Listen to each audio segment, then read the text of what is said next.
जय श्री राम। अब तक हमने सुना कि श्री राम और लवकुश का आमना सामना होता है और मुनि वाल्मीकि जी बताते हैं कि श्री राम ये लवकुश हैं और ये माता सीता के पुत्र हैं। और बीच में एक प्रसंग आता है जब हनुमान जी और लवकुश का आमना सामना होता है। जब भगवान राम के पुत्रों लव और कुश ने अश्वमेध यज्ञ का घोड़ा पकड़ लिया था, ये तब की बात है। तो आइए सुनते हैं ये कहानी जिसमें लिखा है कि भगवान राम के पुत्रों लव और कुश ने जब अश्वमेध यज्ञ का घोड़ा पकड़ा और श्री राम के साम्राज्य को चुनौती दी, तो सबसे पहले शत्रुघ्न सेना सहित आए थे और लवकुश ने शत्रुघ्न समेत पूरी सेना को मूर्छित कर दिया था। उसके बाद श्री राम ने लक्ष्मण को भेजा और फिर जब लवकुश ने लक्ष्मण को भी सेना सहित मूर्छित कर दिया, तो श्री राम के आदेश पर भरत, सुग्रीव और हनुमान लवकुश से युद्ध करने आए थे। तब तक ना तो श्री राम को पता था कि लवकुश उनके पुत्र हैं और ना ही लवकुश को पता था कि श्री राम उनके पिता हैं। आश्रम में भी लवकुश के पिता से हर कोई अनभिज्ञ था, क्योंकि सभी माता सीता के पुत्रों के रूप में लवकुश को जानते थे। और माता सीता भी बिल्कुल एक सामान्य स्त्री की तरह वाल्मीकि जी के आश्रम में रहती थी। और जैसे ही हनुमान जी लवकुश से युद्ध करने पहुंचते हैं, तो लवकुश के मुख को देखकर ही उन्हें श्री राम के बाल स्वरूप का आभास हो जाता है।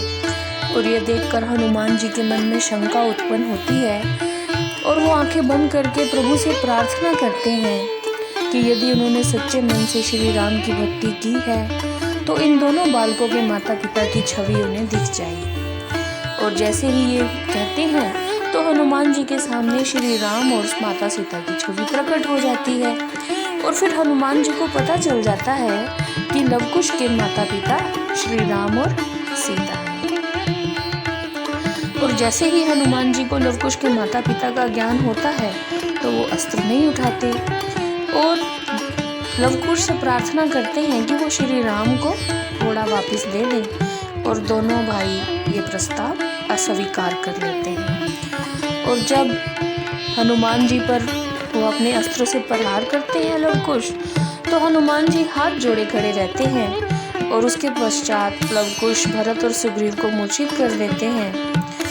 अब लवकुश श्री राम के संग युद्ध में आने की प्रतीक्षा कर रहे थे और हनुमान जी उनकी बाल लीला का आनंद ले रहे थे, क्योंकि दोनों ने हनुमान जी को बांध दिया था वृक्ष के साथ।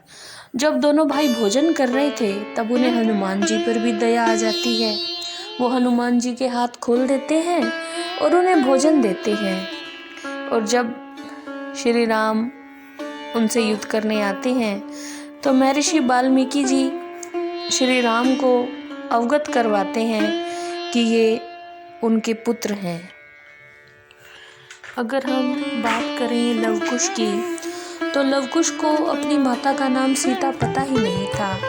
वे तो सीता माता को वनवती के नाम से जानते थे, ना ही उन्हें ये पता था कि श्री राम उनके पिता हैं। जब लवकुश बड़े होने लगते हैं तब महर्षि वाल्मीकि उनकी शिक्षा आरंभ करते हैं और लवकुश अपने गुरु और माता के सानिध्य में रहकर अस्त्र शस्त्र चलाना सीखते हैं।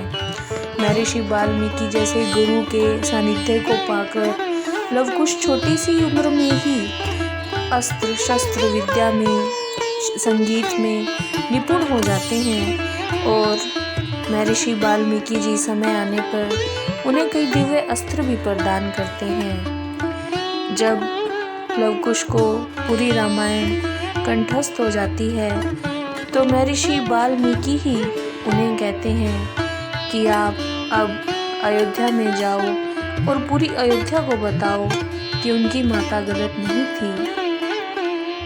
जब सीता माता से एक बार लवकुश की बात होती है तो सीता माता लवकुश को प्रेरित करती हैं कि वो क्षत्रिय बने और श्री राम राजा की तरह व्यवहार करें।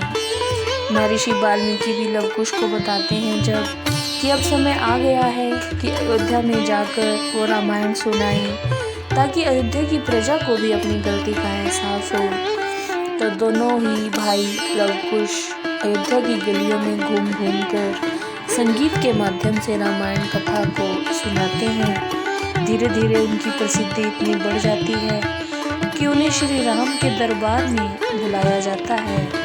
वहाँ दोनों बालकों को देखकर श्री राम बहुत प्रसन्न होते हैं और देखते हैं कि वही बालक हैं जिनसे वो अश्वमेध यज्ञ का घोड़ा लेकर आए थे।